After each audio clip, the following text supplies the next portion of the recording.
The ranch had survived dust storms, droughts, and men who believed land could be owned by force. But it had never survived secrets. And that was what Clara felt the moment the rancher spoke so calmly, so casually, as if he were telling her to rest her legs instead of sealing her fate.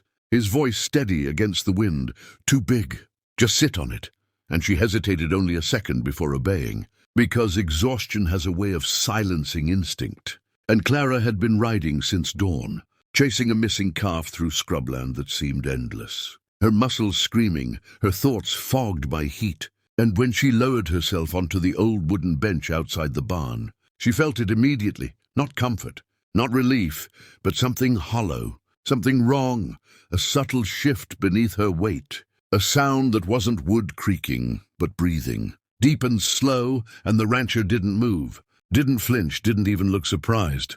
Just watched her the way men watch storms they know are coming. And that was when Clara realized the bench wasn't a bench at all, but a lid. Warped and disguised by years of dust and straw, hiding a pit beneath it. A pit the rancher had built long before she ever arrived, long before he hired hands, long before anyone thought to ask what lay under the oldest part of the property. And as the ground trembled under her, memories crashed into place, missing animals, bones found stripped clean, the way the rancher never let anyone near the barn at night, and the pit shifted again. This time violently as something massive moved beneath her, forcing air up through cracks in the wood, air that smelled of iron and rot and earth that had never seen sunlight. And Clara tried to stand, but the rancher's hand shot out, gripping her shoulder with terrifying strength.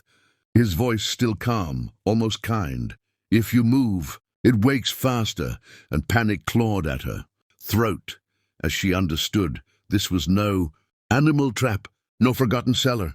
But something alive, something old, something that had been fed for years in secret, something the rancher had learned to control, not with chains, but with patience and fear.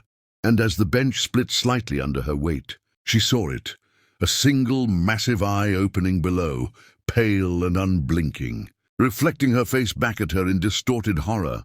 And the rancher finally spoke the truth he'd buried with the pit. That the land had demanded a price generations ago, that his family had learned how to pay it, that sitting still was the only mercy the thing beneath allowed. And Clara's mind raced as the creature shifted again, testing the lid, testing her, deciding whether she was worth the effort.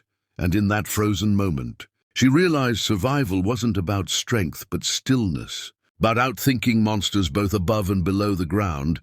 And as the rancher loosened his grip, trusting the system he'd built, Clara made her choice, letting fear sharpen her focus, using the smallest movement possible to slide her hand toward the rusted nail she'd noticed earlier, the one weakness in the wood, the one sound the creature reacted to every time.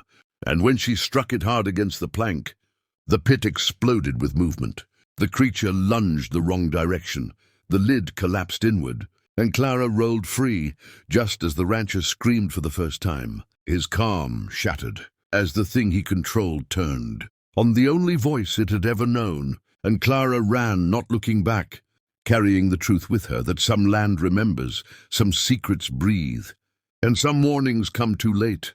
But she survived to tell the story, and now you are hearing it. And if stories like this keep your heart racing and your eyes glued to the screen, don't forget to subscribe to the channel, because the next story waiting beneath the surface might be even darker. And just like Clara, you never know what's under you until it moves. Clara did not stop running until the ranch disappeared behind the hills and the sky burned red with sunset. Her lungs tearing, her thoughts splintered by what she had seen. Because escape did not end fear, it only gave it room to grow. And every step away from the ranch felt like the thing beneath the earth was still moving, still listening, still aware that one meal had slipped through its reach. And when Clara finally collapsed near the old service road, she realized something far worse than the pit itself. The rancher had never chased her, never shouted her name, never fired a warning shot. Because men who guard monsters do not panic when one escapes. They prepare, and the truth revealed itself slowly over the next days as Clara reached the nearest town and tried to warn them. Tried to explain that something lived beneath the ranch, something fed and controlled. But words like pit and breathing earth earned her nothing but uneasy looks and quiet doors, because the ranch's land had history, and history has a way of burying inconvenient voices. And that night, as Clara slept in a borrowed room above the saloon, she woke to the same sound she thought she'd left behind, a low vibration, like thunder trapped underground, rolling beneath the floorboards, growing closer, stronger, as if the land itself had followed her. And when the windows rattled and dogs began to howl, she understood the terrible rule the rancher had lived by. The creature did not belong to the ranch belonged to it, and land marked by its presence became a path, not a prison. And by morning, the town awoke to missing livestock, collapsed cellars, and deep circular sinkholes that had not existed the day before, each one a mouth opening slowly, patiently, and Clara realized survival now meant exposure, not silence. So she gathered anyone willing to listen, showing them the rusted nail she'd taken from the bench, the splintered wood marked by something that had pushed back from below. And fear finally spread faster than disbelief, because fear recognizes truth even when reason refuses it. And together they returned to the ranch at dawn, only to find it empty. The barn destroyed, the pit gone, replaced by a massive scar in the earth leading away like a trail.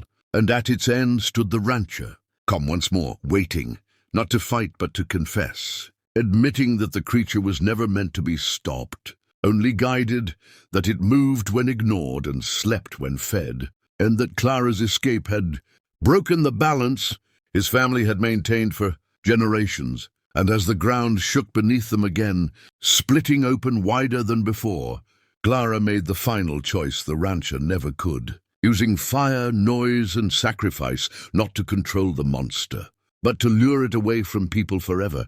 And when the earth finally collapsed in on itself, miles from any living soul, silence returned, not peace, but warning, because Clara knew monsters don't always die. They retreat, they wait, and years later, as she tells this story, as you hear it now, she reminds you that some warnings sound ridiculous until the ground moves under your feet. And if stories like this keep you listening until the last word, if you want to uncover more secrets buried beneath calm voices and quiet places, subscribe to the channel now, because the next story might be closer than you think, and unlike Clara, you may not hear it breathing before it's too late. Years passed, but the land never forgot. And neither did Clara, because survival does not erase memory, it sharpens it. And though the town rebuilt and the sinkholes were filled, though the ranch was condemned and erased from maps, Clara learned that monsters do not require a place to exist, only neglect. And the first sign came quietly, the way all disasters do when reports surfaced from other regions, ranches, mines, even highways collapsing without warning. Always the same pattern, the same circular wounds in the earth, as if something enormous was testing the ground, searching for familiar vibrations. And Clara recognized the truth with a sickness that settled deep in her bones. The creature had not been destroyed, only displaced, and it was learning, remembering the sounds that calmed it, the movements that woke it, and worst of all, the feeling of a human sitting above it, unaware, trusting. And when Clara finally returned to the ruins one last time, standing where the bench had once been, she felt the ground shift again, subtle but unmistakable, and for the first time, the land did not growl, it waited. And Clara understood then that the rancher's calm had never been control. It had been surrender, a lesson passed down like inheritance. And as the wind carried the faintest echo of movement from below, Clara stepped away, refusing to offer stillness, refusing to become part of the cycle, choosing instead to live with the fear rather than feed it. And as she walks away from the scarred earth for the final time, she leaves behind this warning for anyone listening now. Do not ignore the quiet. Do not trust what looks solid without question. And if someone ever tells you to just sit on it, while the ground breathes beneath you, run, because the land is always listening. And if this story held you until the end, if you felt that tension tighten with every word, Subscribe to the channel now, because more stories like this are coming, and the next one may sound impossible. Right until it moves.